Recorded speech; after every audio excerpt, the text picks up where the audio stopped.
নমস্কাৰ স্বাগতম মিটিৰ বাতৰিলৈ ষ্টুডিঅ'ত মই প্ৰাঞ্জল কাইলৈ বিত্তমন্ত্ৰী নিৰ্মলা সীতাৰমণে দাখিল কৰিব বাজেট কাইলৈ পুৱা 8:45 হাতত বাজেট লৈ ফটো সেশন বাজেট সন্দৰ্ভত 9:30 বজাত ৰাষ্ট্ৰপতিক সাক্ষাৎ কৰিব বিত্তমন্ত্ৰী নিৰ্মলা সীতাৰমণে বাজেট লৈ 9:50 সংসদলৈ আহিব বিত্তমন্ত্ৰী নিৰ্মলা সীতাৰমণ 10:15 বাজেট সন্দৰ্ভত কেবিনেট বৈঠক কেবিনেটত অনুমোদন হ'ব সাধাৰণ বাজেট 11 বজাত সদনত দাখিল কৰিব 2026-27 বৰ্ষৰ বাজেট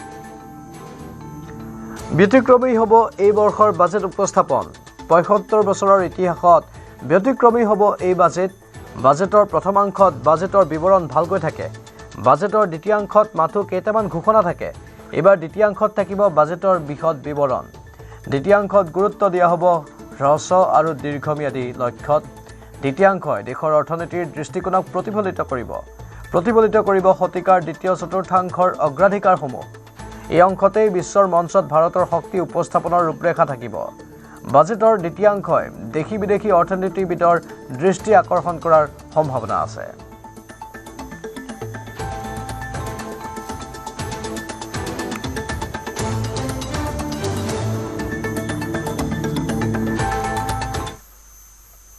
দেওবাৰৰ পৰা দৰ্শনাৰ্থীৰ বাবে মুকলি পথদ্ৰা ক্ষেত্ৰ দৰ্শনাৰ্থীসকলৰ বাবে বিশেষ নিৰ্দেশনা জাৰি কৰা হৈছে পৰম্পৰাগত সাজপাৰ পৰিধান কৰা সকলক প্ৰৱেশত অগ্ৰাধিকাৰ ধূমপান মাদক দ্ৰব্য পান মছলা গুটখা আদি ব্যৱহাৰত নিষেধ পান মছলা গুটখা আদি ব্যৱহাৰ কৰিলে ৫,০০০ টকাৰ জৰিমনা আবিৰ্ভাৱ ক্ষেত্ৰত আৱৰ্জনা পেলোৱা সম্পূৰ্ণৰূপে নিষিদ্ধ য'তে ত'তে আৱৰ্জনা পেলালে বিহিত ব্যৱস্থা গ্ৰহণ কৰা হ'ব আৱৰ্জনা পেলালে জৰিমনা ১,০০০ টকা উচ্চ স্বৰে কথা বতৰা হুলস্থুল অথবা অশালীন আচৰণ নিষিদ্ধ মন্দিৰৰ ফুল গছ-গছনি ছিঙিলে ১,০০০ টকাৰ জৰিমনা ধৰ্মীয় অনুভূতিত আঘাত হনা আচৰণৰ বাবে ১,০০০ টকাৰ জৰিমনাৰ ব্যৱস্থা কৰা হৈছে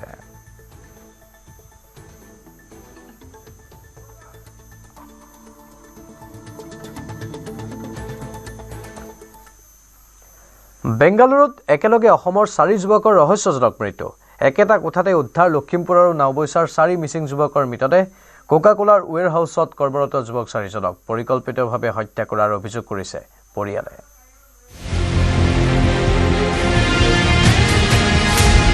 বহিৰাজ্যত পুনৰ অসমৰ যুৱকৰ ৰহস্যজনক মৃত্যু বেংগালুৰুত একেটা কোঠাতে উদ্ধাৰ 4 অসমীয়া যুৱকৰ মৃতদেহ গভীৰ ৰহস্যৰ আৱৰ্তত সমগ্ৰ ঘটনা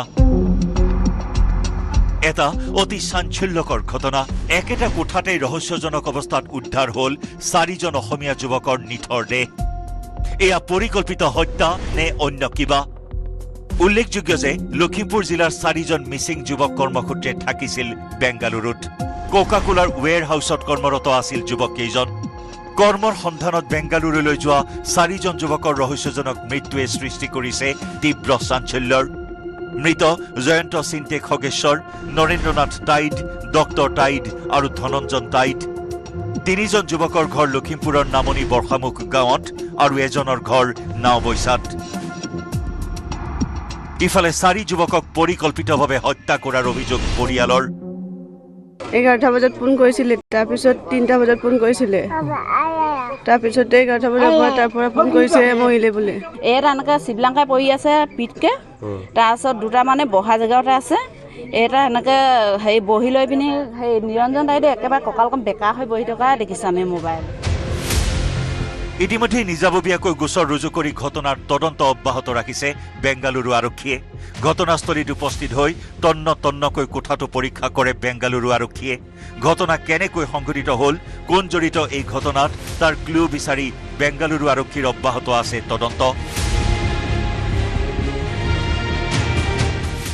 বহুত দুখ পাইছোঁ আৰু বহুত কষ্টৰে আছোঁ যে আবদ্ধ কোঠাত কেনেদৰে অকল মোৰ ভাই ল'ৰাজনে শাৰীৰিকভাৱে অসুস্থ হৈ বা কোনো তাত লগৰীয়া নথকা অৱস্থাত তেনেকুৱা হ'লে বেলেগ কথা কাম কৰিলেই নে নকৰিলেই নে কিয় কেনেকৈ কি হ'ল জানো তেনেকুৱাতে এতিয়া ল'ৰাজন তাত মৰি থাকিলে ধুনীয়াকৈ কথা পাতিছিলোঁ 3টা বজালৈকে তাৰপিছত 3:10-15 মিনিটৰ পাছত ল'ৰাজন কেইজন মৰি আছিল বুলি আমি তাৰ পৰা ফোন আহিলেগৈ ইফালে 4জন যুৱকৰ ৰহস্যজনক মৃত্যুৰ খবৰ পোৱাৰ পিছতেই মূৰত সৰগ ভাগি পৰিছে পৰিয়ালকেইটাৰ অতি দৰিদ্ৰ পৰিয়ালকেইটাৰ যুৱককেইজনে কামৰ সন্ধানত গৈ এনেদৰে বেংগালুৰুত ৰহস্যজনক মৃত্যুক সাৱটি লোৱা ঘটনাই সমগ্ৰ অঞ্চলজুৰি শোকৰ ছাঁ পেলাইছে। ঘটনাৰ উচিত তদন্ত কৰাৰ লগতে মৃতদেহ স্বগৃহলৈ অনাৰ ব্যৱস্থা কৰাৰ দাবী পৰিয়ালৰ। ঘৰলৈ আনি মৃতদেহ উদ্গতিৰ কাৰণে আমাৰ যিটো ব্যৱস্থা কৰিব লাগে সেইটো চৰকাৰে কৰিলে আমি নতৈ সুখী হ'ম। আমাৰ গাঁৱলৈকে আনি দিব লাগে, এইটোহে আমাৰ অসম চৰকাৰলৈকে চবলৈকে আমি আমন্ত্ৰণ জনাইছোঁ। মাননীয় মুখ্যমন্ত্ৰী তথা আমাৰ ঢকুৱাখানা সমষ্টিৰ বিধায়ক মাননীয় নৱকুমাৰ দলে ডাঙৰীয়ালৈ মই অনুৰোধ জনাইছোঁ যাতে আজিৰ ভিতৰতে সেই মৃতদেহখিনি আহি কিনি আমাৰ পৰিয়ালবৰ্গক সমজিজি আমাক সুসন্তপ্ত পৰিয়ালক যে সমবেদনাৰে জ্ঞাত কৰে। ইফালে পৰিয়ালে 4 যুৱকৰ মৃতদেহ স্বগৃহলৈ অনাৰ ব্যৱস্থা কৰাৰ দাবী কৰাৰ পিছতেই মুখ্যমন্ত্ৰীয়ে প্ৰতিক্ৰিয়া প্ৰকাশ কৰে। সম্পূৰ্ণ চৰকাৰী খৰচত শ্ৰদ্ধাঞ্জলি আঁচনিৰ অধীনত 4 যুৱকৰ মৃতদেহ ঘৰলৈ অনা হ'ব বুলি ঘোষণা মুখ্যমন্ত্ৰীৰ। লগতে ঘটনাৰ উচিত তদন্তৰ আশ্বাস মুখ্যমন্ত্ৰীৰ। এইটো এটা ৰাতিপুৱাই বহুত দুখৰ খবৰ আমি পাইছোঁ।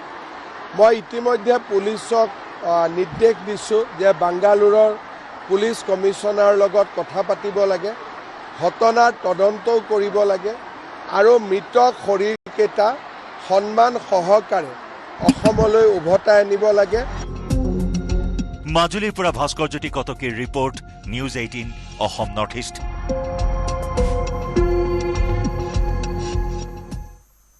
নগাঁও চহৰৰ ৰাজপথত উত্তপ্ত পৰিস্থিতি। মহিলাক খুন্দিয়াই পলায়নৰ চেষ্টা চালকৰ। পলায়ন কৰিব খোজা চালকক খেদি খেদি আটক কৰিলে মহিলাই। চালকক উত্তম মধ্যম সোধালে মহিলাই। চালকক কৰায়ত্ব কৰি হৈবৰগাঁও আৰক্ষীক গোটালে স্থানীয় লোকে। দৃশ্য দেখুৱাইছোঁ। নগাঁও চহৰৰ ৰাজপথত এই ঘটনাক কেন্দ্ৰ কৰি উত্তপ্ত পৰিস্থিতিৰ সৃষ্টি হয়। মহিলাক খুন্দিয়াই পলায়নৰ চেষ্টা কৰিছিল এজন চালকে। পলায়ন কৰিব খোজা চালকক খেদি খেদি আটক কৰিলে মহিলাগৰাকীয়ে।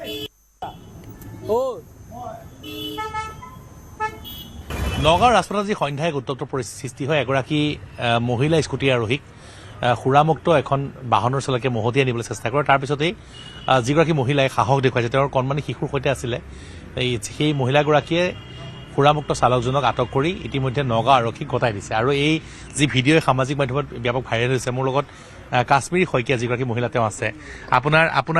আপুনি ক'ৰ পৰা আহি আছিলে? মই আপোনাৰ টাউনৰ পিনৰ পৰা গৈ আছিলো, চাৰ্কাট হাউচ পাৰ হৈয়ে সেইখিনিতে ঘটনাটো হয়। তেওঁ গাড়ীৰে মোক খুন্দা মাৰিছিলে।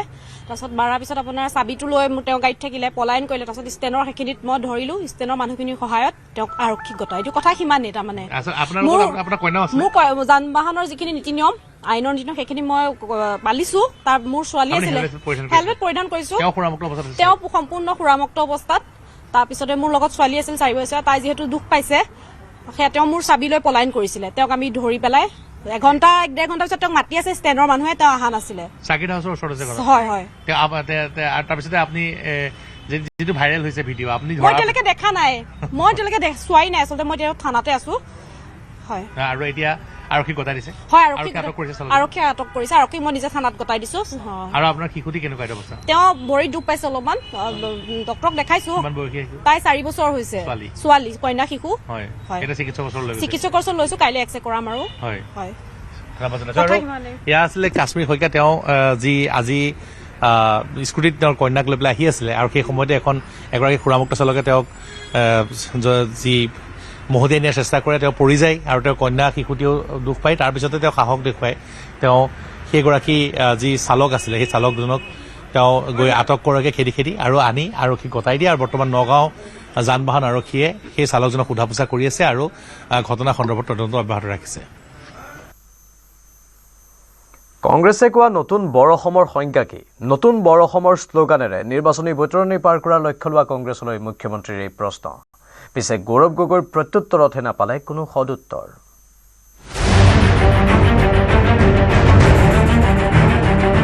1228 খ্ৰীষ্টাব্দত পাটকাই পৰ্বত পাৰ হৈ স্বৰ্গদেউ চাওলুং চুকাফাই অসমত প্ৰৱেশ কৰি জাতি জনগোষ্ঠীক একত্ৰিত কৰি বৰ অসম গঢ়িছিল। কিন্তু সেই বৰ অসমক নস্যাৎ কৰিছে নেকি কংগ্ৰেছ দলে, যাৰ বাবে কংগ্ৰেছ দলে এই ধৰণৰ নতুন বৰ অসম গঢ়িম বুলি বিভিন্ন স্থানত দেৱাল অংকন কৰিছে। হয়, কংগ্ৰেছৰ নতুন বৰ অসমক লৈ মুখ্যমন্ত্ৰীৰ প্ৰশ্ন। নতুন বৰ অসমৰ শ্লোগানেৰে নিৰ্বাচনী বৈতৰণি পাৰ কৰাৰ লক্ষ্য কংগ্ৰেছৰ। কংগ্ৰেছৰ দেৱাল অংকনক লৈ মুখ্যমন্ত্ৰী প্ৰশ্নবান গৌৰৱ গগৈ। তেওঁলোকে কৈছে নতুন বৰ অসম। নতুন বৰ অসম মানে কি? বৰ অসমটো স্বৰ্গদেউ চাওলুং চুকাফাই 600 বছৰ আগতে 1200 খ্ৰীষ্টাব্দতে নিৰ্মাণ কৰিলে। নতুন মানে কি? তাৰমানে চাওলুং চুকাফাৰ বৰ অসমখন নহয়। নতুন বৰ অসম মানে কি? যে অবৈধ বাংলাদেশীসকলক সংযোজন কৰি তেওঁলোকে এটা নতুন বৰ অসম নিৰ্মাণ কৰিব খুজিছে। কংগ্ৰেছে কোৱা নতুন বৰ অসমৰ সংজ্ঞা কি? চাওলুং চুকাফাই বৰ অসম নিৰ্মাণ কৰি থৈ গৈছে। আকৌ এতিয়া নতুন বৰ অসমত কোন থাকিব? প্ৰশ্ন মুখ্যমন্ত্ৰী। কংগ্ৰেছে কোৱা এই নতুন বৰ অসমৰ সংজ্ঞা কি আৰু এই নতুন বৰ অসমত কোন থাকিব আৰু কোন কোন জাতি জনগোষ্ঠী অন্তৰ্ভুক্ত হ'ব?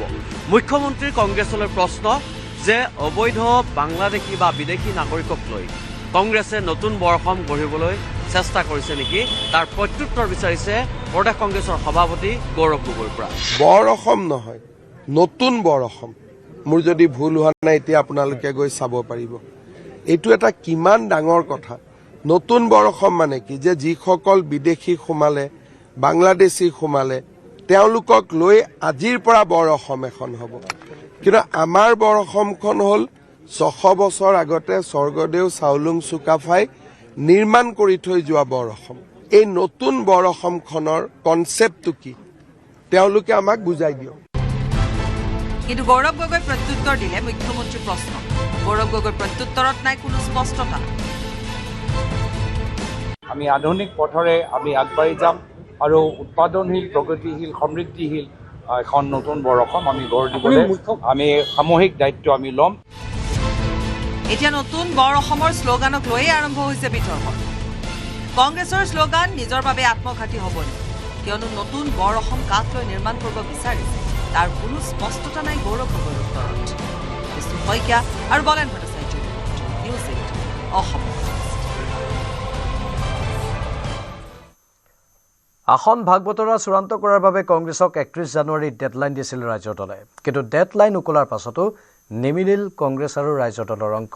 মিত্ৰতাক লৈ কংগ্ৰেছৰ পৰা আশানুৰূপ সঁহাৰি নোপোৱাৰ অভিযোগ অখিলৰ। আমি বাৰম্বাৰ তেওঁলোকক কৈছোঁ যে 31 জানুৱাৰী তাৰিখৰ ভিতৰত আমাৰ এলায়েন্সটো শেষ কৰি দিব লাগে। অখিল গগৈৰ ডেডলাইন শেষ। দেওবাৰে হ'ব চূড়ান্ত সিদ্ধান্ত। ভংগ হ'ব নেকি কংগ্ৰেছ আৰু অখিল গগৈৰ ৰাইজৰ দলৰ মিত্ৰতা? দেওবাৰে ৰাইজৰ দলৰ জৰুৰী বৈঠক। নিৰ্ধাৰণ হ'ব বিৰোধী ঐক্যৰ ভৱিষ্যত। আসন ভাগ বতৰা চূড়ান্ত কৰাৰ বাবে কংগ্ৰেছক 31 জানুৱাৰী ডেডলাইন দিছিল ৰাইজৰ দলে। কংগ্ৰেছে মিত্ৰতা চূড়ান্ত নকৰিলে 26ত অকলেই নিৰ্বাচন খেলাৰ হুংকাৰ দিছিল অখিল গগৈ। কিন্তু ডেডলাইন উকলাৰ পাছতো নিমিলিল কংগ্ৰেছ আৰু ৰাইজৰ দলৰ অংক। সেইবাবে বিৰোধী মিত্ৰতাৰ সন্দৰ্ভত আলোচনাৰ বাবে দেওবাৰে ৰাইজৰ দলৰ কাৰ্যনিৰ্বাহক বৈঠকৰ আহ্বান। দেওবাৰে পুৱা 9 বজাত গুৱাহাটীত ৰাইজৰ দলৰ জৰুৰী কাৰ্যনিৰ্বাহক বৈঠক অনুষ্ঠিত হ'ব আৰু এই বৈঠকতে দলটোৱে ল'ব চূড়ান্ত সিদ্ধান্ত। আমি কাইলৈ 1 ফেব্ৰুৱাৰী তাৰিখৰ দিনা পুৱা 9 বজাত আমাৰ কেন্দ্ৰীয় কাৰ্যালয়ত বিৰোধী দলসমূহৰ মিত্ৰতা সন্দৰ্ভত আমি বৈঠক আয়োজন কৰিছোঁ। খুব বিশেষ জৰুৰী বৈঠক। এই বৈঠকতে কাইলৈ সিদ্ধান্ত গ্ৰহণ কৰা হ'ব মিত্ৰতা সন্দৰ্ভত কি সিদ্ধান্ত হ'ব। দেওবাৰে চূড়ান্ত সিদ্ধান্ত লোৱাৰ কথা ঘোষণা কৰিলেও কংগ্ৰেছৰ ওপৰত অসন্তুষ্ট অখিল গগৈ। মিত্ৰতাক লৈ কংগ্ৰেছৰ পৰা আশানুৰূপ সঁহাৰি নোপোৱাৰ অভিযোগ অখিলৰ। ৰাইজৰ দলে বিচৰা সমষ্টি এৰি নিদিয়ে কংগ্ৰেছে। ৰাইজৰ দলক সংখ্যালঘু সমষ্টি এৰি দিবলৈ একেবাৰেই ৰাজি নহয় কংগ্ৰেছ আৰু কংগ্ৰেছৰ নিজৰে সাংগঠনিক ভেটি নথকা কেইটামান সমষ্টিহে ৰাইজৰ দলক হকে বিহকে এতিয়া এৰি দিব বিচাৰিছে। যিটো ঘটনাক এতিয়া অখিল গগৈৰ লগতে ৰাইজৰ দলে অতিকৈ অসন্মানজনক বুলি আখ্যা দিছে। মিত্ৰতা সন্দৰ্ভত আমি যি ধৰণৰ সঁহাৰি কংগ্ৰেছ দলৰ পৰা আশা কৰি আছিলোঁ, সেই ধৰণৰ সঁহাৰি, সেই ধৰণৰ গুৰুত্ব, সেই ধৰণৰ সন্মান আমি এতিয়ালৈকে লাভ কৰা নাই। কিন্তু অখিল গগৈৰ ডেডলাইন তথা বিৰোধীৰ মিত্ৰতাক লৈ যেন বিশেষ চিন্তিত নহয় প্ৰদেশ কংগ্ৰেছৰ সভাপতি গৌৰৱ গগৈ। ইতিমধ্যে প্ৰথমে ক্ৰমে কংগ্ৰেছ দলকে শক্তিশালী কৰিব বুলি ঘোষণা কৰিছে গৌৰৱ গগৈ। কংগ্ৰেছৰ প্ৰাৰ্থিত্ব প্ৰত্যাশীসকলৰ মাজত টিকট বিতৰণ কৰি থাকি যোৱা সমষ্টিকেইটাহে মিত্ৰ দলক বিতাই দিম বুলি কৈছিলে গৌৰৱ গগৈ। আৰু শনিবাৰে অখিল গগৈৰ ডেডলাইন প্ৰসংগতো এক প্ৰকাৰ গা এৰা দিয়া মন্তব্য কৰিলে গৌৰৱ গগৈ। ধন্যবাদ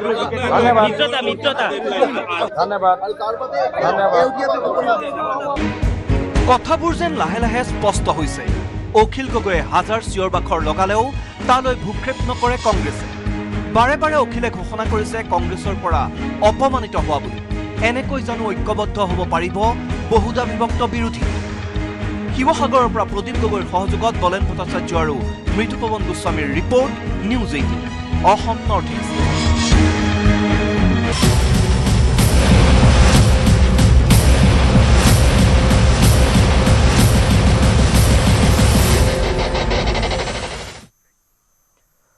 পাকিস্তানী সেনাক ভয়ংকৰ আক্ৰমণ বেলুচ লিবাৰেশ্যন আৰ্মিৰ। বেলুচিস্তানৰ 12খন চহৰত বেলুচ লিবাৰেশ্যন আৰ্মি আৰম্ভ কৰিছে পাকিস্তান বিৰোধী অভিযান।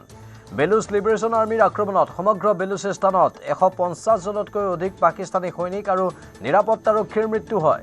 BLA যোদ্ধাসকলে ইতিমধ্যে কেইবাটাও মূল পথ আৰু চৰকাৰী স্থানৰ ওপৰত নিয়ন্ত্ৰণ দাবী কৰিছে। কেইবাটাও চৰকাৰী স্থানৰ পৰা পাকিস্তানৰ পতাকা আঁতৰাই উৰুৱালে স্বাধীন বেলুচিস্তানৰ পতাকা। এই আক্ৰমণ বৰ্তমানলৈ পাকিস্তান সেনাবাহিনীৰ ওপৰত চলা সৰ্ববৃহৎ আক্ৰমণ। বহুকেইটা শিবিৰ এৰি পলায়ন কৰিবলগীয়া অৱস্থা হৈছে পাকিস্তানী সেনাৰ।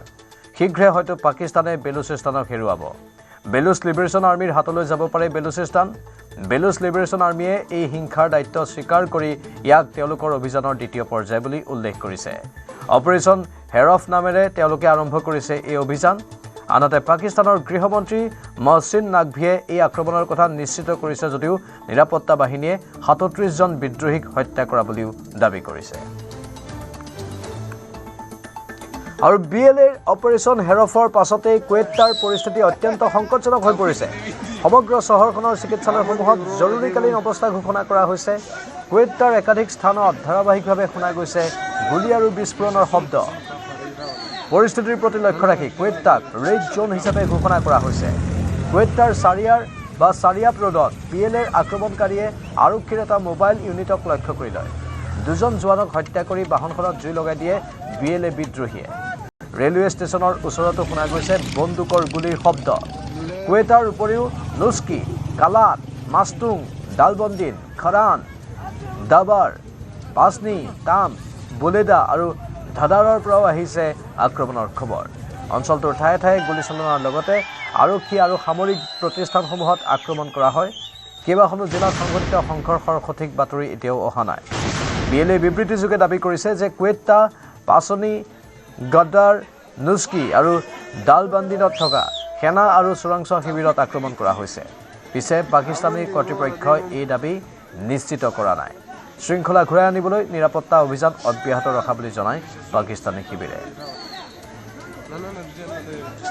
আৰু উত্তেজনাৰ মাজতে বেলুচিস্তানত দেখা গ'ল বেলুচ নেতা বছিৰ জেবক। বেলুচিস্তানৰ এটা পাহাৰীয়া অঞ্চলত দেখা গ'ল BLA নেতাজনক।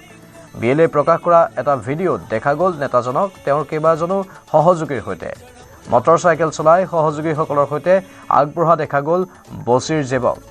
ভিডিঅ'টোত তেওঁ প্ৰায় 10 মিনিট ভাষণ দিয়ে, য'ত তেওঁ বেলুচ, সিন্ধি আৰু পাস্তুন জনগোষ্ঠীৰ পৰিস্থিতি আৰু সংগ্ৰামৰ বিষয়ে উল্লেখ কৰে। পাকিস্তানী সেনাই তেওঁলোকৰ দায়িত্ব এৰাই চলাৰ অভিযোগ তোলে। পাকিস্তানী সেনাই ভাবিছিল বছিৰ জেব আফগানিস্তানত আছিল, কিন্তু বেলুচিস্তানৰ পাহাৰত বছিৰৰ আবিৰ্ভাৱে উদঙালে পাকিস্তানী সেনা আৰু চোৰাংচোৱাৰ ভুৱা দাবী।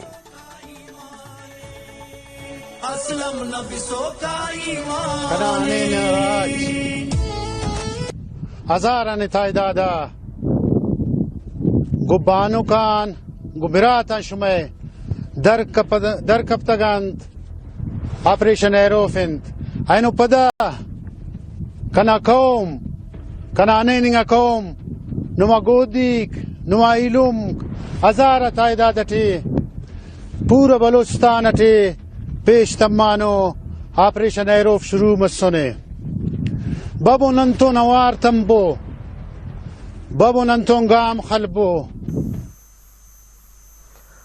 মহানগৰীৰ জালুকবাৰীৰ সদিলাপুৰত চুৰিকাঘাটৰ ঘটনা নিশা পিতা পুত্ৰৰ আক্ৰমণত আহত 3জনকৈ যুৱক চোকা অস্ত্ৰৰে পঞ্চানন্দন দাস আৰু গীতাৰ্থ দাসে আক্ৰমণ কৰাৰ অভিযোগ আক্ৰমণ কৰি ডিঙিৰ চেইন আৰু মোবাইল লৈ যোৱাৰ অভিযোগ ঘটনা সন্দৰ্ভত জালুকবাৰী আৰক্ষী চকীত এজাহাৰ দাখিল কৰে যদিও কিন্তু আৰক্ষীয়ে ধনৰ লেনদেনৰ বিনিময়ত এৰি দিয়াৰ অভিযোগ ভুক্তভোগীৰ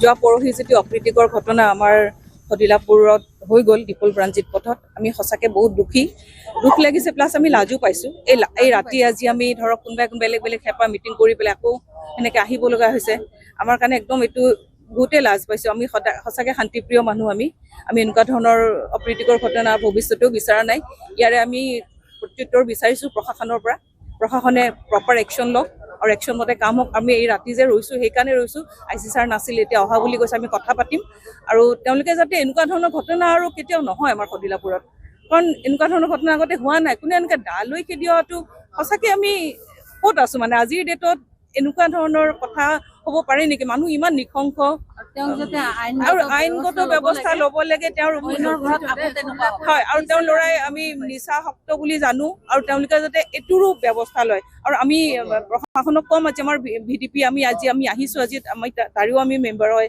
পাণ্ডুসলা মহিলা সমিতিৰো আমি মেম্বাৰ আমি আহিছোঁ গোটেইবোৰ তো সেই ফালৰ পৰা আমি গৰিহণা দিছোঁ তেওঁলোকৰ সেই ঘৰখনক আমি গৰিহণা দিছোঁ তেওঁলোকৰ যি বাপেক পুতেকৰ যি এই কাৰ্য সঁচাকৈ গৰিহণাযোগ্যই হয় চবেই আহিছে আমাৰ গোটেই ল'ৰা ছোৱালী ডেকা চব গোটেই বয়সীয়া মানুহখিনি ৰাতি আহিছে আৰু আপোনালোকৰ ফালৰ পৰা আমি গাঁওৰক্ষী বাহিনীও আহিছোঁ আমি তো আপোনালোকৰ ফালৰ পৰা আমি এইটোৱে বিচাৰোঁ আপোনালোকে কথাটো অলপ জোৰদাৰ কৰক যাতে প্ৰশাসনে এই গুৰুত্ব সহকাৰে লয় আৰু এনেকুৱা ধৰণৰ ঘটনা যেন আমাৰ সদিলাপুৰত নহয় আৰু আমাৰ যিটো পুলিচ পেট্ৰলিংটো আমাৰ যাতে আৰু বঢ়াব লাগে আচলতে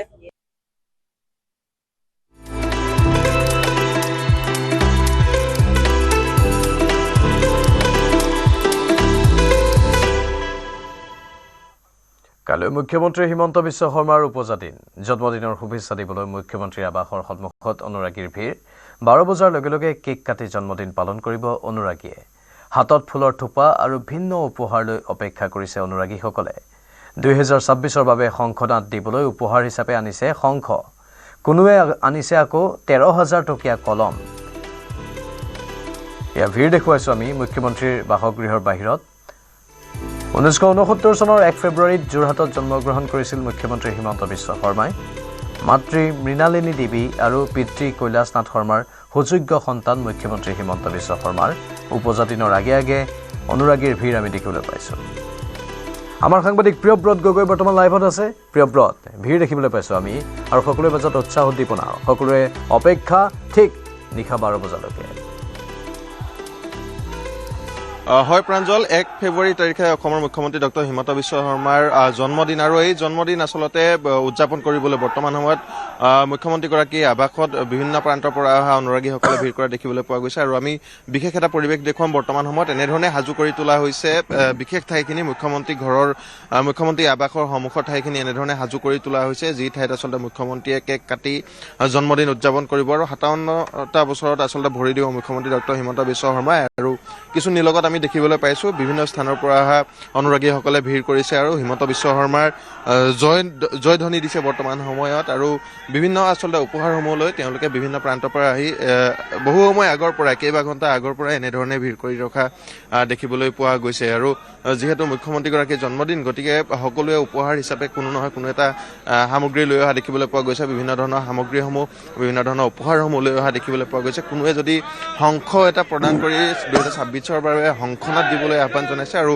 আন কোনোবাই আকৌ পুনৰ ভগৱানৰ ফটো উপহাৰ হিচাপে প্ৰদান কৰি ভগৱানৰ যাতে আশীষ মুখ্যমন্ত্ৰীগৰাকীৰ সৈতে থাকে তাৰ বাবে মনোকামনা ৰাখিছে তাৰ বাবে আচলতে তেওঁলোকে প্ৰাৰ্থনা কৰিছে অনুৰাগীসকল আছে তেওঁলোকৰ আমি জয়ধ্বনি দেখিবলৈ পাইছোঁ মুখ্যমন্ত্ৰী ডক্টৰ হিমন্ত বিশ্ব শৰ্মাৰ জয়ধ্বনিৰে মুখৰিত হৈছে মন্ত্ৰী আৱাসৰ বা মন্ত্ৰী কলনীৰ এই মিনিষ্টাৰ কলনীৰ এই গোটেই অঞ্চলখিনি আৰু আমি মন্তব্য ল'বলৈ চেষ্টা কৰিম বিভিন্ন প্ৰান্তৰ পৰা অহা অনুৰাগীসকল আছে দাদা আপোনাৰ ওচৰলৈ আহিছোঁ ক'ৰ পৰা আহিছে আৰু মুখ্যমন্ত্ৰীগৰাকীৰ জন্মদিন কেনেধৰণে উদযাপন কৰিম বুলি আহিছে আমি ৰঙিয়াৰ পৰা আহিছোঁ আমি আজি আবেলি 6 বজাৰ পৰা এতিয়ালৈকে ৰৈ আছোঁ মুখ্যমন্ত্ৰী আমাৰ সকলোৰে হিয়াৰ আমঠু ডক্টৰ হিমন্ত বিশ্ব শৰ্মা ছাৰক শুভেচ্ছা জনাবলৈ আহিছোঁ। আমাৰ সৰ্বকালৰ সৰ্বশ্ৰেষ্ঠ মুখ্যমন্ত্ৰী, আমাৰ মুখ্যমন্ত্ৰী আজীৱন আমাৰ হিমন্ত বিশ্ব শৰ্মা ছাৰে মুখ্যমন্ত্ৰী হৈ থাকক, তাৰে কামনাৰে আজি শুভেচ্ছা দিবলৈ আহিছোঁ। আমি মিনিমাম ৰঙিয়াৰ পৰা 15জন আহিছোঁ। বহুত আহিছে আমাৰ ৰঙিয়াৰ পৰা, হিচাপ নাই। আমি 15জন আহিছোঁ, আমাৰ লগত বহুত আহি আছে। ধন্যবাদ জনাইছোঁ। আৰু আমি যদি দেখুৱাব পাৰোঁ তেন্তে ওপৰত বিভিন্ন ধৰণৰ উপহাৰসমূহ দেখিবলৈ পাইছোঁ। মুখ্যমন্ত্ৰীগৰাকীৰ সৈতে বিভিন্ন স্থানত উঠা অনুৰাগীসকলে ফটোসমূহ এনেধৰণেই অতি সুন্দৰভাৱে সজাই মুখ্যমন্ত্ৰীগৰাকীক উপহাৰ দিবৰ বাবে অনা দেখিবলৈ পোৱা গৈছে। আৰু কাষতে আমি দেখিবলৈ পাইছোঁ সঁফুৰা লৈ আহিছে বিভিন্ন প্ৰান্তৰ পৰা আৰু কেৱল এক বয়সৰ লোকসকল বা প্ৰাপ্তবয়স্কসকল বুলি নহয়, বিভিন্ন আচলতে শিশুসকলো আহিছে। বিভিন্ন প্ৰান্তৰ পৰা শিশুসকলো আহি কেইবা ঘণ্টা আগৰ পৰাই আচলতে অপেক্ষাৰত হোৱা দেখিবলৈ পোৱা গৈছে। মুখ্যমন্ত্ৰীগৰাকীক 12 বজাত যিহেতু প্ৰত্যেক বছৰে কেক কাটি জন্মদিন উদযাপন কৰা দেখিবলৈ পোৱা যায়, গতিকে সেই বিশেষ ক্ষণটোৰ বাবে তেওঁলোকে ৰৈ থকা আৰু তেওঁলোকে হাতত অনা উপহাৰসমূহ মুখ্যমন্ত্ৰীগৰাকীক প্ৰদান কৰিবলৈ ৰৈ থকা আমি দেখিবলৈ পাইছোঁ। গতিকে আমি লোকসকলক দেখুৱাইছোঁ এনেধৰণে বিভিন্ন প্ৰান্তৰ পৰা অহা লোকসকল ৰৈ আছে। আমি পুনৰ এবাৰ মন্তব্য ল'বলৈ চেষ্টা কৰিম, যিহেতু যথেষ্ট লোক হৈছে আৰু যথেষ্ট ঠাইত হৈছে, তথাপি আমি মন্তব্য ল'বলৈ চেষ্টা কৰিম। দাদা, ক'ৰ পৰা আহিছে আপুনি? মুখ্যমন্ত্ৰীগৰাকী কেনেধৰণে? আমি নৰ্থ গুৱাহাটীৰ পৰা আহিছোঁ, মধ্যমখণ্ড নৰ্থ গুৱাহাটী, উত্তৰ গুৱাহাটী। হয়, মুখ্যমন্ত্ৰীগৰাকীৰ জন্মদিন কেনেধৰণে উদযাপন কৰিব আজি কেনেকৈ বুলি ভাষাৰে প্ৰকাশ কৰিব নোৱাৰিম, কিন্তু যিখিনি আমাৰ মনত আছে সেইখিনি দাদাক লগ পাই, বা আমি মামা নামাতো, দাদাই মাতো, দাদাক লগ পাইহে আপোনালোকে গম পাব আমি কেনেকুৱা হিচাপত এক্সাইটমেণ্ট হৈ আছো। মানে সেইটো তাতে গৈহে গম পাব। হয় হয় হয় হয়, আনিছো, কিন্তু হয় হয় হয় দেখুৱাব। আমি এটা কলম আনিছিলো, কেক আনিছো, তাৰ পৰা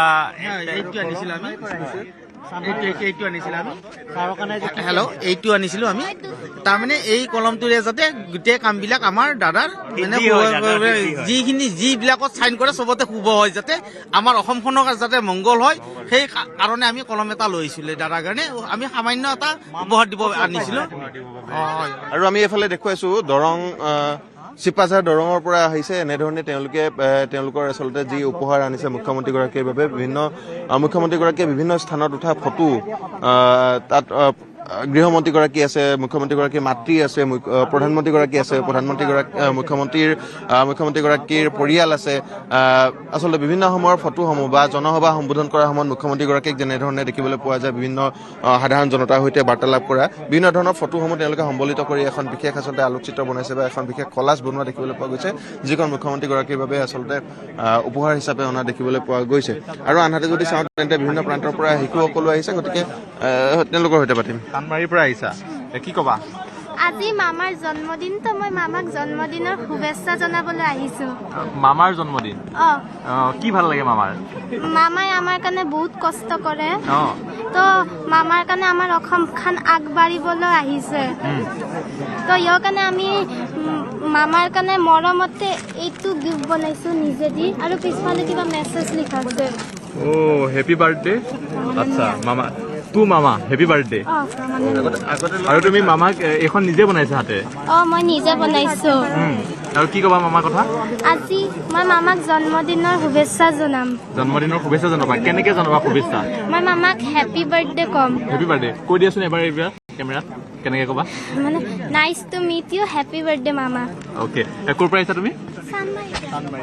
আৰু আমি দেখুৱাইছোঁ এনেধৰণেই আচলতে শিশুসকলো আহিছে, আৰু শিশুসকলে বিভিন্ন প্ৰান্তত উঠা ফটোসমূহ উপহাৰ হিচাপে প্ৰদান কৰা দেখিবলৈ পোৱা গৈছে। অন্য লোকসকল আছে, তেওঁলোকৰ পৰাও জানিম, তেওঁলোকৰ পৰা মন্তব্য গ্ৰহণ কৰিম যদি আমি ওচৰ চাপি যাবলৈ পাৰোঁ। বাইদেউ, ক'ৰ পৰা আহিছে আৰু মুখ্যমন্ত্ৰীগৰাকীৰ জন্মদিন কেনেধৰণে উদযাপন কৰিব? মই শুৱালকুছিৰ পৰা আহিছোঁ। আজি 57তম জন্মদিনত দাদাৰ শুভেচ্ছা দিবলৈ আমি আহিছোঁ। 7টা বজাৰ পৰা ইয়াতে ৰৈ আছোঁ। মই ভগৱান মা কামাখ্যাৰ শ্ৰীচৰণত প্ৰাৰ্থনা জনাম, তেওঁ দীৰ্ঘায়ু হওক, নিৰোগী হওক হৈ পেলাই আমাৰ অসমখনৰ কাৰণে তেওঁ যথেষ্টখিনি কৰিছে, আগন্তুক দিনত আৰু কৰি যাওক। আৰু মই এটাই কথা ক'ম, তেওঁৰ দৰে অসমত এনেকুৱা মুখ্যমন্ত্ৰী আৰু দ্বিতীয়বাৰ নলয়। বহুত বহুত সূক্ষ্ম দৃষ্টিৰে চিন্তা কৰি চাইছোঁ, কিন্তু বহুত দূৰলৈকে চাইছোঁ, ভাবিছোঁ, কিন্তু আমি ভাবি পোৱা নাই যে এনেকুৱা দ্বিতীয়জন আৰু ব্যক্তি আমাৰ অসমৰ মুখ্যমন্ত্ৰী হ'ব পাৰিব।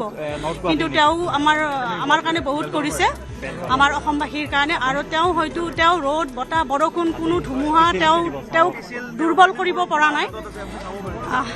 তেনেকুৱা তেওঁৰ কাৰণে আমি সকলো আছোঁ, আমি সদায় তেওঁৰ কাৰণে জান প্ৰাণ দি তেওঁৰ কাৰণে আছোঁ। তেওঁ আমাৰ হৃদয়ত আছে, আৰু ইতিমধ্যে চবেই জানে জালুকবাৰীৰ কাৰণে তেওঁ হৃদয়ত আছে। এতিয়া ক'ব গ'লে আমাৰ জালুকবাৰী সমষ্টিটো মানে ধৰক ভাগ হৈছে যদিও আমি হাজো শুৱালকুছিত পৰিছোঁ, কিন্তু আমাৰ হৃদয়ত তেওঁ সদায় আছে, প্ৰতিটো মুহূৰ্ততে আছে। এখন উপহাৰ অনা দেখিবলৈ পোৱা গৈছে, উপহাৰখন বৰ ধুনীয়া লাগিছে, আৰু শ্ৰীকৃষ্ণ আৰু হয়তো ৰাধা, শ্ৰীকৃষ্ণ আৰু ৰাধাৰ সৈতে এখন ৰথত শ্ৰীকৃষ্ণ আৰোহণ কৰি আছে, আৰু তাৰ কাষতে ৰাধাই হাতত এপাহ পদুম ফুল লৈ আছে।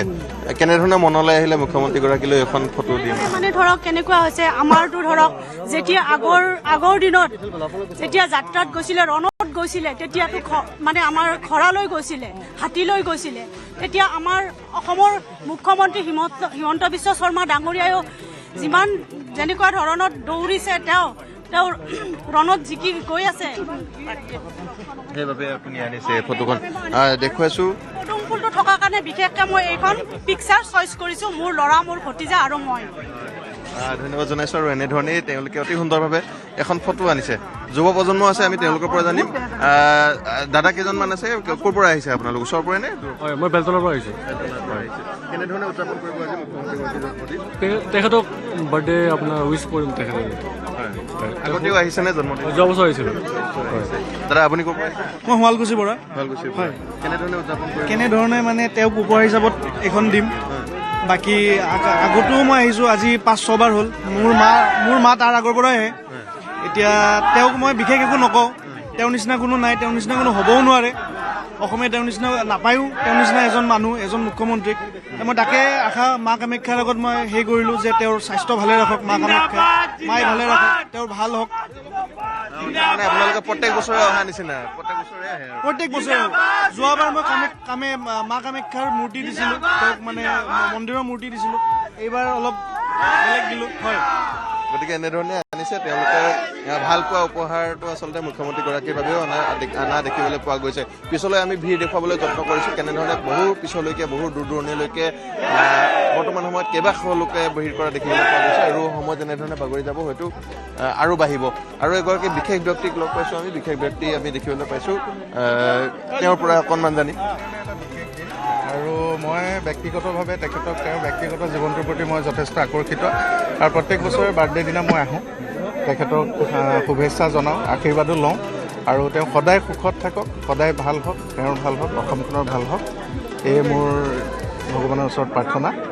আৰু ইমানখিনি ক'ম, আৰু অসমখন উন্নতি হওক, যিখিনি কৰি আছে যাতে যিমানখিনি আগুৱাই যাব পাৰোঁ আমি, গোটেই ডেকা শক্তি তেখেতৰ লগত আছে, গতিকে সুন্দৰভাৱে অসমখন আগবাঢ়ি যায়।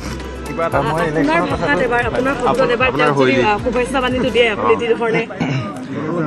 শুভেচ্ছা বাণী সদায় কৰি ধন্যবাদ দিব লাগে। আজিৰ এই এক সুন্দৰ ক্ষণত, এক পবিত্ৰ ক্ষণত মই প্ৰতিশ্ৰুতি দিছোঁ যে অসমৰ প্ৰত্যেকটো শ্ৰেণীৰ, প্ৰত্যেকটো স্তৰৰ যিসকল ৰাইজ আছে, মই তেখেতসকলৰ কাৰণে সদায় কাম কৰি যাম। তো আজিতো অপজিশ্যনে মোক যিমানেই যি নকওক, কিন্তু মই এইসকল ব্যক্তিক যিমান পাৰোঁ মৰম কৰি যাম। তো যিমানে সমালোচনা কৰিব, সিমানে মই মৰমটো কৰি যাম। খালি আপোনালোককো যথেষ্ট ধন্যবাদ। মই যোৱাবাৰো মাংস ভাতৰ ব্যৱস্থা কৰিছোঁ, আৰু এইবাৰো আছে, সকলোৱে বাবাহঁত তহঁতি খাই যাবি। ধন্যবাদ জনাইছোঁ। আৰু এনেধৰণেই তেওঁ অনুৰাগীসকল আহিছে, আৰু এজন বিশেষ অনুৰাগী আমি দেখিবলৈ পাওঁ বিভিন্ন সময়ত যে তেওঁ মুখ্যমন্ত্ৰীগৰাকীৰ শৈলীৰে কথা কৈ ভাল পায়, বা মুখ্যমন্ত্ৰীগৰাকীৰ শৈলীৰে থাকি ভাল পায়, মুখ্যমন্ত্ৰীগৰাকীৰ সৈতে সাদৃশ্যতা আছে। গতিকে তেওঁক আমি দেখিবলৈ পালোঁ, তেওঁ মুখ্যমন্ত্ৰীগৰাকীয়ে শুভেচ্ছা জ্ঞাপন কৰিবৰ বাবে আহিছে। প্ৰত্যেক বছৰে তেওঁ আহে বুলি ইতিমধ্যে জনাইছে। গতিকে বিভিন্ন প্ৰান্তৰ পৰা অহা লোকসকল আছে, যিসকলে আহি উপস্থিত হৈছে সেই মন্ত্ৰী আৱাসৰ ভিতৰত আৰু কেইটামান মুহূৰ্তৰ মাথোঁ মাজত আৰু তাৰ পাছতে মুখ্যমন্ত্ৰীগৰাকীৰ জন্মদিন। প্ৰথমে মুখ্যমন্ত্ৰীগৰাকীয়ে নিজৰ পৰিয়ালৰ সৈতে জন্মদিন উদযাপন কৰিব বিধায়ক আৱাসত আৰু ক্ষমা কৰিব মন্ত্ৰী আৱাসত, আৰু তাৰ পাছতে দেখিবলৈ পোৱা যায় প্ৰত্যেক বছৰে যে ৰাজহুৱাভাৱে কেক কটা হয় আৰু বিভিন্ন প্ৰান্তৰ পৰা অহা অনুৰাগীসকলক তেওঁ ধন্যবাদ জ্ঞাপন কৰে, তেওঁলোকৰ শুভকামনা গ্ৰহণ কৰে, তেওঁলোকৰ উপহাৰসমূহ গ্ৰহণ কৰে আৰু সমান্তৰালভাৱে আচলতে জন্মদিনটো তেওঁলোকৰ সৈতে উদযাপন কৰে। গতিকে মাজত মাথোঁ আধা ঘণ্টা বুলি ক'ব লাগিব, হয়তো আধা ঘণ্টাৰ পাছতে মুখ্যমন্ত্ৰীগৰাকী বাহিৰলৈ ওলাই আহিব আৰু মুখ্যমন্ত্ৰীগৰাকীৰ জন্মদিন পালন কৰা হ'ব আৰু তাৰ বাবে বিভিন্ন প্ৰান্তৰ পৰা অহা লোকসকলে এনেধৰণেই বৰ্তমান সময়তো অপেক্ষাৰত হোৱা দেখিবলৈ পোৱা গৈছে। প্ৰাঞ্জল। প্ৰিয়ব্ৰত, আপুনি দৃশ্যবোৰ দেখুৱাই থাকিব পৰৱৰ্তী সময়তো। এই মুহূৰ্তত ধন্যবাদ জ্ঞাপন কৰিছোঁ।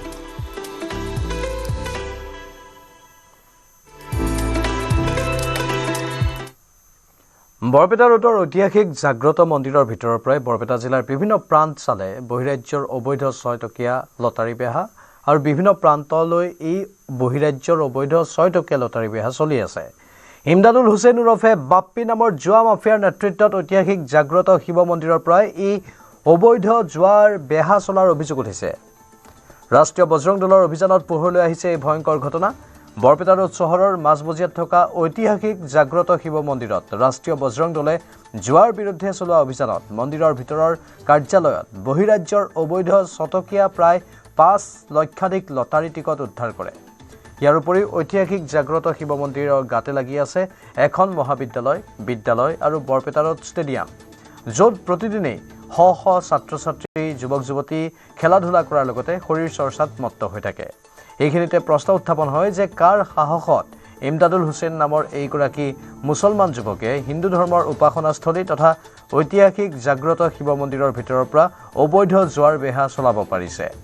ৰাষ্ট্ৰীয় বজৰং দলৰ বৰপেটা ৰোড শাখাৰ নেতা কৰ্মীয়ে চলোৱা অভিযানত এই ভয়ংকৰ তথ্য পোহৰলৈ অহাৰ পিছতে চহৰখনত এক চাঞ্চল্যৰ সৃষ্টি হয়। আজি আমি ৰাতিপুৱা এটা খবৰ পালো যে ইয়াতে সন্ধিয়া সময়ত ইমদাদুল নামৰ এজন ব্যক্তি, তাৰ লগতে আমাৰ কিছুমান ল'ৰাও আছে জড়িত, এই কেইজনে মিলি ইয়াৰে পৰা মানে জুৱাৰ যিটো 6 টকাৰ জুদা লটাৰী টিকেট তাৰে মানে ইয়াৰে পৰা চিণ্ডিকেট তেওঁলোকে চলাই আছে। আৰু মন্দিৰৰ ভিতৰত সোমাই আজিৰ পৰা প্ৰায় 700 বছৰ 800 বছৰ পুৰণা মন্দিৰ, সেই শিৱ মন্দিৰৰ ভিতৰত তেওঁলোকে এই ধৰণৰ চিণ্ডিকেট চলাই আছে। আজি আহি যিটো আমি দেখা পালো খুবেই ভয়ংকৰ পৰিস্থিতি। গতিকে ইমান এটা ঐতিহাসিক মন্দিৰ, 700 বছৰ পুৰণা মন্দিৰ, জাগ্ৰত মন্দিৰ, য'ত নেকি ইয়াতে আমি সেৱা কৰো, ভগৱানৰ নাম লওঁ, শিৱৰ আৰাধনা কৰো, আৰু সেই ঠাইত আহি এওঁলোকে নিজৰ ব্যৱসায় যিটো চলাই আছে, অবৈধ জুৱাৰ ব্যৱসায় তেওঁলোকে হ'ল ইমদাদুল নামৰ এজন ব্যক্তি। বাংলাদেশী অনুপ্ৰৱেশকাৰীক বিচাৰি বিতৰণ কৰাৰ হুংকাৰ দিছিল কেন্দ্ৰীয় গৃহমন্ত্ৰী অমিত শ্বাহে। সেই কথা শুনি কেনেকৈনো হাত সাৱটি বহি থাকিব গৌৰৱ গগৈয়ে। গৃহমন্ত্ৰীৰ এই বাংলাদেশী বিতৰণৰ হুংকাৰক বিজেপি চৰকাৰৰ বিফলতা বুলিহে অভিহিত কৰিলে প্ৰদেশ কংগ্ৰেছৰ সভাপতিজনে। हेमंत जी के नेतृत्व में यहाँ पर तीसरी बार भाजपा सरकार बना दो, एक एक घुसपैठियों को चुन चुन कर आसाम के बाहर हम निकालें। তেওঁলোকৰ যোৱা 10 বছৰ বিফলতাৰ প্ৰমাণ। 10 বছৰ যদি কামখিনি সম্পূৰ্ণ কৰিব পৰা নাই, এতিয়া আগন্তুক দিনতো যে সম্পূৰ্ণ কৰিব পাৰে তাৰ কোনো আশা নাই। তেওঁলোকৰ নিজৰ বিফলতাৰ প্ৰমাণ। অসমত পুনৰ বিজেপি চৰকাৰ আহিলে অসমৰ পৰা এজনকৈ বিদেশী অনুপ্ৰৱেশকাৰীক খেদিব বিজেপি চৰকাৰে। কেন্দ্ৰীয় গৃহমন্ত্ৰী অমিত শ্বাহৰ এই মন্তব্যৰ পিছতে জাঙুৰ খাই উঠিছে প্ৰদেশ কংগ্ৰেছৰ সভাপতি গৌৰৱ গগৈ। গৃহমন্ত্ৰী অমিত শ্বাহক উভতি ধৰিলে প্ৰদেশ কংগ্ৰেছৰ সভাপতি গৌৰৱ গগৈ। শুকুৰবাৰে অসম ভ্ৰমণৰ সময়ত ডিব্ৰুগড়ৰ খনিকৰ খেলপথাৰত গৃহমন্ত্ৰী অমিত শ্বাহে কৈছিল, হিমন্তৰ নেতৃত্বত তৃতীয়বাৰলৈ বিজেপি চৰকাৰ গঠনৰ সুবিধা দিয়ক, এটাকৈ বাংলাদেশী বিচাৰি বিতৰণ কৰিম। গৃহমন্ত্ৰীৰ এই বাংলাদেশী বিতৰণৰ হুংকাৰক যোৱা 10 বছৰৰ বিজেপি চৰকাৰৰ বিফলতা বুলিহে অভিহিত কৰিলে প্ৰদেশ কংগ্ৰেছৰ সভাপতিগৰাকীয়ে। তেওঁলোকৰ যোৱা 10 বছৰ বিফলতাৰ প্ৰমাণ। 10 বছৰ যদি কামখিনি সম্পূৰ্ণ কৰিব পৰা নাই, এতিয়া আগন্তুক দিনতো যে সম্পূৰ্ণ কৰিব পাৰে তাৰ কোনো আশা নাই। তেওঁলোকৰ নিজৰ বিফলতাৰ প্ৰমাণ। অসমত অনুপ্ৰৱেশৰ সুবিধাৰে ভোট বেংকৰ ৰাজনীতি কৰাৰ বাবে কংগ্ৰেছক সমালোচনা কৰি বিজেপি চৰকাৰে বাংলাদেশী অনুপ্ৰৱেশকাৰীক উচ্ছেদ কৰাৰ কথা কৈছিল অমিত শ্বাহে। हेमंत जी के नेतृत्व में यहाँ पर तीसरी बार भाजपा सरकार बना दो, एक एक घुसपैठियों को चुन चुन कर आसाम के बाहर हम निकालेंगे। ये घुसपैठिया इन्होंने श्रीमंत शंकर देव की जन्मभूमि को भी नहीं छोड़ा था। घुसपैठियों को रोकने का काम केवल और केवल भारतीय जनता पार्टी कर सकती है और कोई नहीं कर सकता। ইয়াৰ বিপৰীতে গৌৰৱ গগৈ কলে 10 বছৰত বিদেশী বিতৰণ কৰিব নোৱাৰা চৰকাৰে অনাগত দিনতো বিদেশী বিতৰণৰ সম্পূৰ্ণ কৰিব নোৱাৰে বুলি মন্তব্য কৰিলে গৌৰৱ গগৈ। তেওঁলোকৰ যোৱা 10 বছৰ বিফলতাৰ প্ৰমাণ। যদি 10 বছৰ ডাবল ইঞ্জিন চৰকাৰ থকা সত্ত্বেও প্ৰায় বিভিন্ন ৰাজ্যত কংগ্ৰেছক তেওঁলোকে পৰাজিত কৰি বিজেপি বা বিজেপি মিত্ৰজোঁটৰ দলৰ চৰকাৰ যদি উত্তৰ পূৰ্বাঞ্চলৰ ভিতৰত গঠন কৰা সত্ত্বেও 10 বছৰ যদি কামখিনি সম্পূৰ্ণ কৰিব পৰা নাই, তেতিয়া আগন্তুক দিনতো যে সম্পূৰ্ণ কৰিব পাৰে তাৰ কোনো আশা নাই। তেওঁলোকৰ নিজৰ বিফলতাৰ প্ৰমাণ।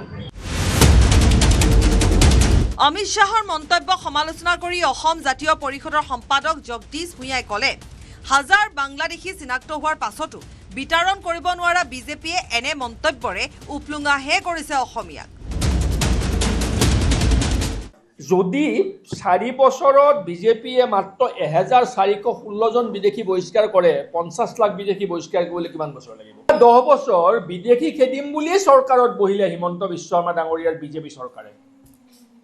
কেৱল বিদেশী খেদিম বুলি কৈয়ে চৰকাৰত বহা এইখন বিজেপি চৰকাৰৰ দিনত বিদেশী 1400 জন বহিষ্কাৰ কৰিলে। এতিয়া গৃহমন্ত্ৰী অমিত শ্বাহে কৈছে আমাক আৰু 5 বছৰ সুবিধা দিয়ক, এইবাৰ আমি গন্তি কৰি কৰি বিদেশী খেদিম। এইবোৰ কি বহুৱালি? এনআৰচিৰ জৰিয়তে চিনাক্ত হোৱা বিদেশীক বিতৰণৰ বাবে কেন্দ্ৰীয় গৃহমন্ত্ৰীগৰাকীক প্ৰত্যাহ্বান জনালে অসম জাতীয় পৰিষদৰ নেতাগৰাকী। এনআৰচিখনত যি 19 লাখ মানুহৰ নাম চিনাক্তকৰণ হৈছিল তেওঁলোকৰ বিৰুদ্ধে ব্যৱস্থা গ্ৰহণ কৰক, তেওঁলোকৰ নাম ভোটাৰ তালিকাৰ পৰা কৰ্তন কৰক। এনআৰচিখন শুদ্ধ হোৱা নাছিল, আমি সকলোৱে কৈছিলোঁ। গতিকে এনআৰচিখন পুনৰীক্ষণ কৰিবলৈ সুপ্ৰিম কোৰ্টত আপুনি এফিডেভিট দিব লাগিছিল, আপুনি দিয়া নাই। আপুনি সেই দায়িত্ব পালন কৰা নাই। আপুনি আপোনাৰ নিজৰ দায়িত্ব পালন কৰক, সাংবিধানিক দায়িত্ব পালন কৰক। বলেন ভট্টাচাৰ্য আৰু বিক্ৰম বৰাৰ report, news 18 Assam north east. হিন্দুত্ববাদত বিশ্বাসী বিজেপিয়ে এইবাৰ হেৰুৱাব বিচৰা নাই হিন্দু সম্প্ৰদায়ৰ ভোট। হিন্দু বুথৰ পৰা সমষ্টিলৈ নিৰ্বাচন জয়ৰ সংকল্প লৈছে গেৰুৱা বাহিনীয়ে। মিছন 100ৰ পৰিকল্পনা লোৱা বিজেপিয়ে কেন্দ্ৰীয় গৃহমন্ত্ৰী অমিত শ্বাহে দি যোৱা টিপছ লৈ আগবাঢ়িব নিৰ্বাচনী যুঁজত।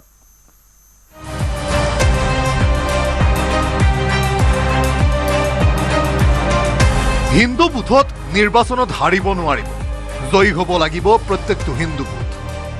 বুথৰ পৰা আৰম্ভ হ'ব লাগিব নিৰ্বাচনী জয় যাত্ৰা। বুথৰ পৰা সমষ্টিলৈ উৰুৱাব লাগিব বিজয় ধ্বজা।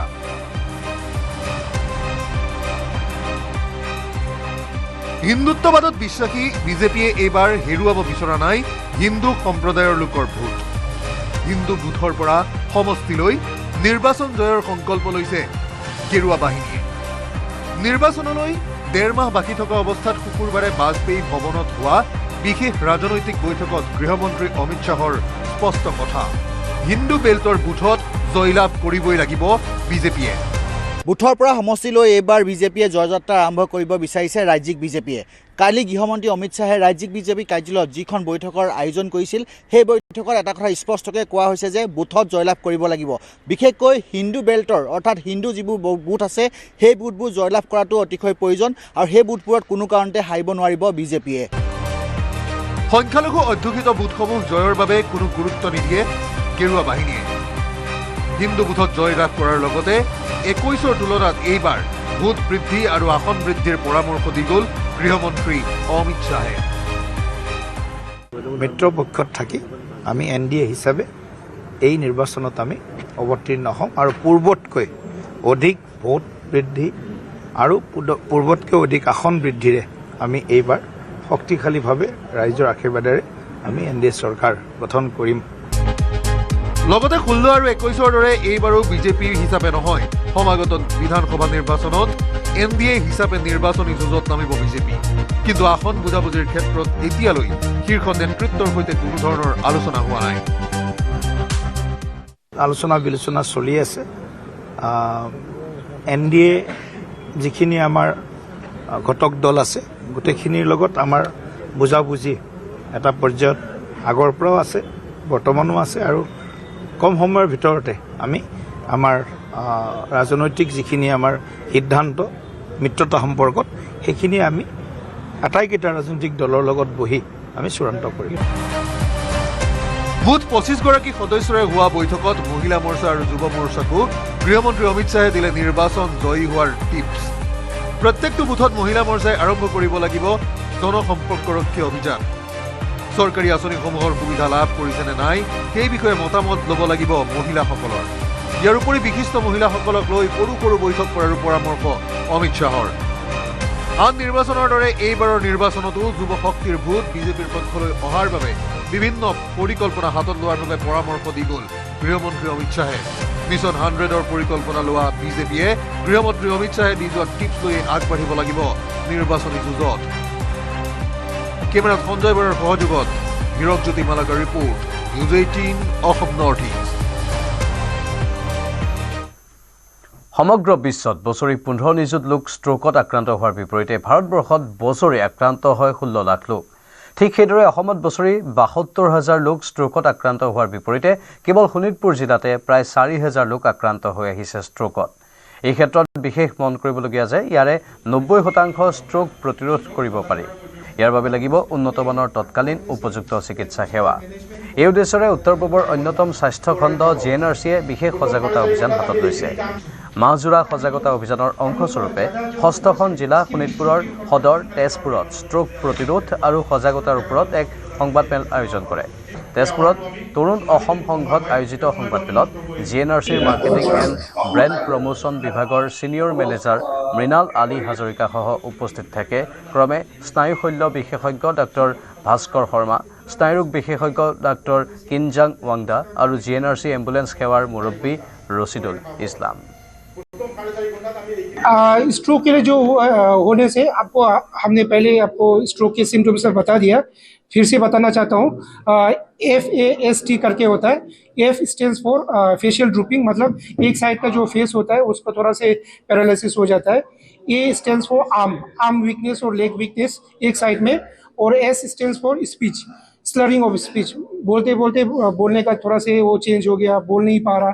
और T स्टैंड्स फॉर टाइम मतलब 4.5 आवर्स, 4.5 घंटे के अंदर हम लोग हॉस्पिटल, स्ट्रोक हॉस्पिटल में पहुंच जाएगा। तो जब इस्कीमिक स्ट्रोक होने से हम लोग उसके लिए थ्रोम्बोलाइसिस करके क्लॉट डिसॉल्व करने का एक इंजेक्शन दे सकता है। तो ये सब आप लोग को मालूम होना चाहिए स्ट्रोक का सिम्टम्स क्या क्या होता है। जब स्ट्रोक का सिम्टम्स आपको ये सब कॉमन वाला होता है। जो अनकॉमन जो होता है, कुछ लोग का सीजर होता है, कुछ लोग का हेडेक होता है, कुछ लोग का उल्टी हो जाता है, कुछ लोग का बैलेंस कम हो जाता है, कुछ लोग का वो रोशनी पूरा चले जाता है। तो ये सब सडनली होने से स्ट्रोक हो सकता है। तो ऐसे वाला सिम्टम्स होगा तो तुरंत आप लोग एम्बुलेंस को फ़ोन करके तुरंत आपको स्ट्रोक डेजिग्नेटेड हॉस्पिटल में आने से आपको इलाज अच्छा होगा।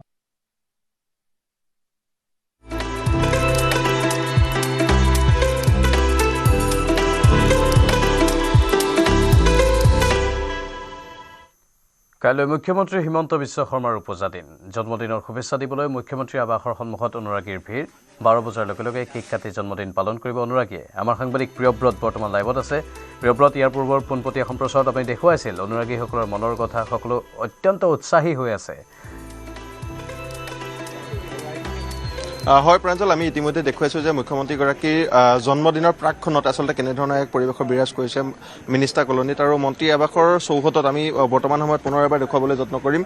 দূৰৈত যিহেতু বেৰিকেড বান্ধি দিয়া হৈছে, মুখ্যমন্ত্ৰীগৰাকী কেইটামান মুহূৰ্তৰ পাছতে ওলাই আহিব বা সকলোৰে পৰা অভিবাদন গ্ৰহণ কৰিব, শুভেচ্ছা গ্ৰহণ কৰিব, শুভকামনা গ্ৰহণ কৰিব। আৰু তাৰ পূৰ্বক্ষণ আমি দেখুৱাইছোঁ, তাৰ প্ৰাকখনত কেনেধৰণৰ এটা পৰিৱেশৰ সূচনা হৈছে আমি দেখুৱাইছোঁ যে হাজাৰ হাজাৰ মানুহ, বৰ্তমান সময়ত হাজাৰ হাজাৰ বুলি ক'ব লাগিব। বিভিন্ন প্ৰান্তৰ পৰা আহি হাজাৰ হাজাৰ মানুহে মুখ্যমন্ত্ৰীগৰাকীক শুভেচ্ছা জ্ঞাপন কৰিবলৈ এনেধৰণে ভিৰ কৰা দেখিবলৈ পোৱা গৈছে আৰু সমান্তৰালভাৱে ভিতৰ ভাগতো বিভিন্ন স্থানৰ পৰা অহা লোকসকল উপস্থিত হৈছে। তেওঁলোকে মুখ্যমন্ত্ৰীগৰাকীক শুভেচ্ছা জ্ঞাপন কৰিব আৰু হাতত এটা এটা আচলতে উপহাৰ লৈ বৰ্তমান সময়ত এনেধৰণে উপস্থিত হোৱা দেখিবলৈ পোৱা গৈছে। দাদা, আপোনাৰ কাষলৈ আহিছোঁ, মুখ্যমন্ত্ৰীগৰাকীৰ জন্মদিন শুভেচ্ছা জনাবলৈ আহিছে, হাতত এটা টোপোলাও দেখিছোঁ, হয়তো মুখ্যমন্ত্ৰীগৰাকীৰ বাবে উপহাৰ আনিছে।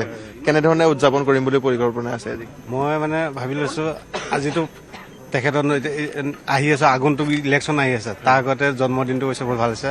এটা শুভেচ্ছা হৈছে যে আৰু ভৱিষ্যতে যে ৰাইজৰ হৈ কাম কৰিব পাৰে আৰু সকলো শ্ৰেণীক যে সমানে আগুৱাই লৈ যাব পাৰে, সেইটো আশা কৰি পিনে তেওঁক উইচ কৰিবৰ কাৰণে আহিছোঁ। মানে কি আনিছে আজি? ফুলৰ টোপা আনিছে, গামোচা লৈ আহিলোঁ, তাৰপিছত এটা ফুলৰ টোপা লৈ আহিছোঁ তেখেতৰ কাৰণে, মুখ্যমন্ত্ৰীগৰাকীৰ কাৰণে। আৰু এনেধৰণে বিভিন্ন প্ৰান্তৰ পৰা লোকসকল আহিছে আৰু বিভিন্ন ধৰণৰ সামগ্ৰীসমূহ উপহাৰ হিচাপে অনা দেখিবলৈ পোৱা গৈছে। আৰু কেৱল এক বয়সৰ লোকসকলে বুলি নহয় বা যুৱ প্ৰজন্মৰ বা প্ৰাপ্তবয়স্ক বুলি নহয়, আমি ইতিমধ্যে দেখুৱাইছোঁ যে প্ৰাঞ্জল শিশুসকলেও আহিছে সমান্তৰালভাৱে। যিহেতু মুখ্যমন্ত্ৰীগৰাকী শিশুসকলৰ মাজত যথেষ্ট বিখ্যাত হোৱা দেখিবলৈ পোৱা যায়, শিশুসকলৰ মাজত যথেষ্ট আচলতে জনপ্ৰিয় হোৱা দেখিবলৈ পোৱা যায়। গতিকে বহু শিশু আজিৰ দিনটোত আমি ইয়াতে দেখিবলৈ পাইছোঁ। আৰু আনফালে দেখুৱাইছোঁ আমি যথেষ্ট অনুৰাগী উপস্থিত হোৱাৰ কথা কৈছিলোঁ, গতিকে তেওঁলোকো আহি উপস্থিত হৈছে, তেওঁলোকো আছে, আমি তেওঁলোকৰ পৰা জানিম। দাদা, মুখ্যমন্ত্ৰীগৰাকীৰ জন্মদিন কেইটামান মুহূৰ্তৰ পাছতেই আপোনালোকে উদযাপন কৰিবলৈ আহিছে, ক'ৰ পৰা আহিছে, কেনেধৰণে উদযাপন কৰিব? মই বজালিৰ পৰা আহিছোঁ আৰু অসমৰ মাননীয় মুখ্যমন্ত্ৰী ডক্টৰ হিমন্ত বিশ্ব শৰ্মাৰ আজি এই পবিত্ৰ জন্মদিন উপলক্ষে আমি তেখেতক শুভকামনা যাচিবলৈ আমি আহিছোঁ। আৰু আমাৰ লগত বহুত কেইজন বুলি কথা নাই, হাজাৰ হাজাৰ মানুহ ইতিমধ্যে মুখ্যমন্ত্ৰী মহোদয়ক শুভকামনা দিয়াৰ কাৰণে ইতিমধ্যে আহিছে। তেখেতৰ কৰ্মৰাজিৰ আস্থা, বিশ্বাস আৰু সবল নেতৃত্ব প্ৰদান কৰিছে। গোটেই বৃহত্তৰ অসমীয়া জাতি গঠন প্ৰক্ৰিয়াত তেখেতে এটা গুৰুত্ব ভূমিকা গ্ৰহণ কৰিছে। তেনেকুৱা এটা চিন্তাৰ আধাৰতে আজি সমগ্ৰ অসমৰ মানুহে, চুকে কোণে থকা মানুহে মুখ্যমন্ত্ৰীৰ এই জন্মদিনটোৰ কাৰণে বাৰ্তা এটা দিয়াৰ কাৰণে ৰৈও আছে, ঘৰে ঘৰে ৰৈ আছে। কিন্তু আমি আজি আহিছোঁ, আজি আন্তৰিকতাৰে তেখেতক খন্তেক পিছতে পাম আৰু তেখেতক আমাৰ শুভকামনা আমি যাচিম। ভাইটি ক'ৰ পৰা আহিছে? মই আহিছোঁ গোসাইগাঁৱৰ পৰা। আজি মামাৰ জন্মদিন, মামাই সদায় ভাগিনবিলাকক ভালকৈ চায়, তো আজি আমাৰ দিন যে আমি আহোঁ, মামাকেইটাক গামোচা পিন্ধাওঁ, শুভেচ্ছা জনাওঁ, সেইকাৰণে আহিছোঁ আৰু মামা জিন্দাবাদ। আহিছে। আৰু দাদা ক'ৰ পৰা আহিছে আপুনি? মই গুৱাহাটীৰে, ইয়াতে মই বেলতলাৰ ঘৰ। মোৰ জ্যেষ্ঠ ভাতৃৰ প্ৰতি হয় শুভেচ্ছা জনাইছোঁ। তেখেতৰ নিচিনা এজন এবল লিডাৰ, গতিকে অসমখনক এটা সঠিক নেতৃত্বৰে আগুৱাই নি আছে। আমি বিচাৰিছোঁ তেখেতে আৰু বহু বছৰ অসমখনক সঠিকভাৱে আগুৱাই লৈ যাওক, তেখেতক ভগৱানে সুস্বাস্থ্য দিয়ক, দীৰ্ঘায়ু কৰক। আজি এই জন্মদিনত, পবিত্ৰ জন্মদিনটোত তেখেতক শুভাশীষ জনাবলৈ যিহেতু ওচৰতে থাকোঁ, ভাবিলোঁ এবাৰ মাত দি যাওঁ, সেইকাৰণে আহিছোঁ। মই প্ৰতি বছৰে নাহোঁ, এনেই উইচ কৰোঁ মই মানে ছ'চিয়েল মিডিয়া বা অন্যান্য হেৰি। এইবাৰ প্ৰথম আহিছোঁ মই এইবাৰ চাবলৈ, ইমান হাজাৰ হাজাৰ মানুহ, খুব ভাল লাগিছে। এজন ইমান ভাল পালে এনেকৈ মানুহে আগুৱাই আহিব পাৰে, গতিকে অসমৰ মানুহৰ প্ৰাণত সোমাই আছে তেখেতে, খুব ভাল লাগিছে। ক'ৰ পৰা আহিছে দাদা? মই বেজেৰাৰ পৰা আহিছোঁ। হিমন্ত বিশ্ব মানে উৎসৱ এটা, আমাৰ জাতীয় উৎসৱ এটা। হিমন্ত বিশ্ব শৰ্মা মানে অসমৰ জাতীয় উৎসৱ এটা। তেখেতৰ যিটো কলা সংস্কৃতিৰ প্ৰতি, তেখেতৰ যিটো আমাৰ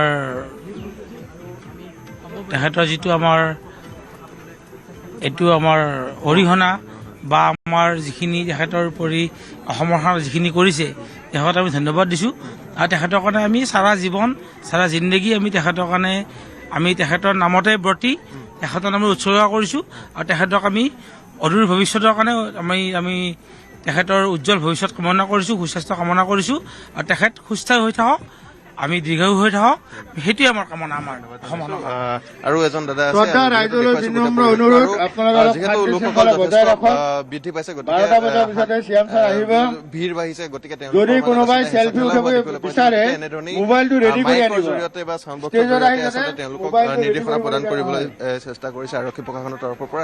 আৰু যদি চাওঁ তেন্তে যথেষ্ট সংখ্যক আচলতে আৰক্ষী প্ৰশাসনৰ লোকো মোতায়েন কৰা দেখিবলৈ পোৱা গৈছে। যথেষ্ট সংখ্যক আৰক্ষী প্ৰশাসনৰ লোক বৰ্তমান সময়ত সষ্ট হৈ পৰিছে, যাতে কোনো ধৰণৰ অপ্ৰীতিকৰ পৰিস্থিতিৰ সৃষ্টি নহয়, কোনো ধৰণৰ খেলি মেলি সৃষ্টি নহয়, তাৰ বাবে সম্পূৰ্ণৰূপে সাজু আছে আৰক্ষী প্ৰশাসন। দাদা, আপোনাৰ ওচৰলৈ আহিছোঁ, ক'ৰ পৰা আহিছে? ওচৰৰে নে?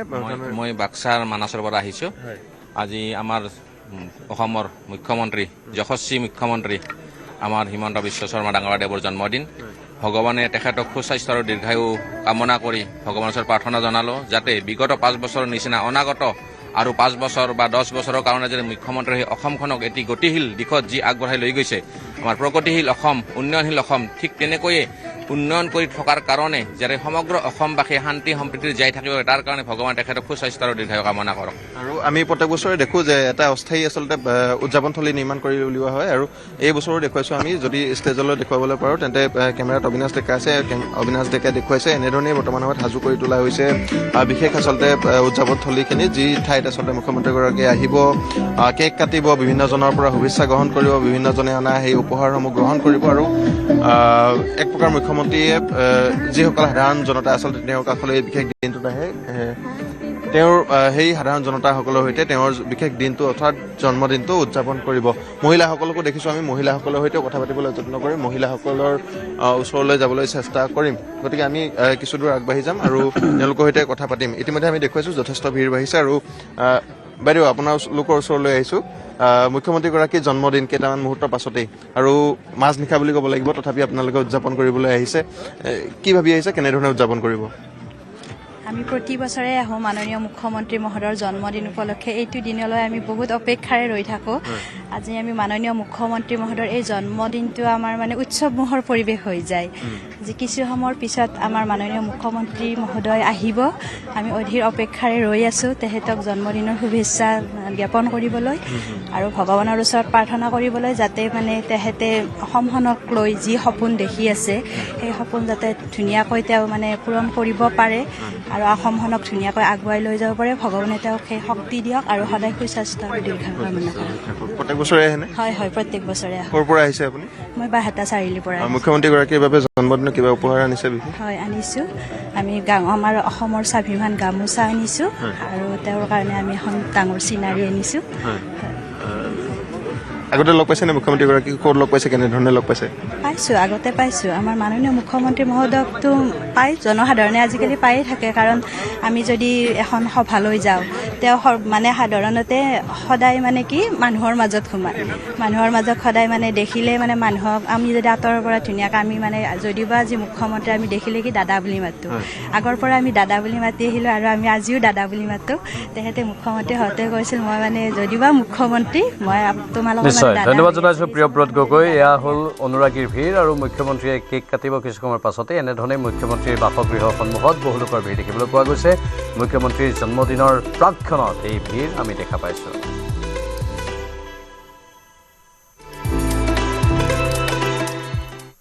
সময় হৈছে এতিয়া বাতৰিৰ পৰা বিদায় লোৱাৰ। নমস্কাৰ, শুভৰাত্ৰি। এইটো মাইথান ষ্টিল নহয় ওচৰ চুবুৰীয়াসকলে লগাইছে ষ্ট্ৰং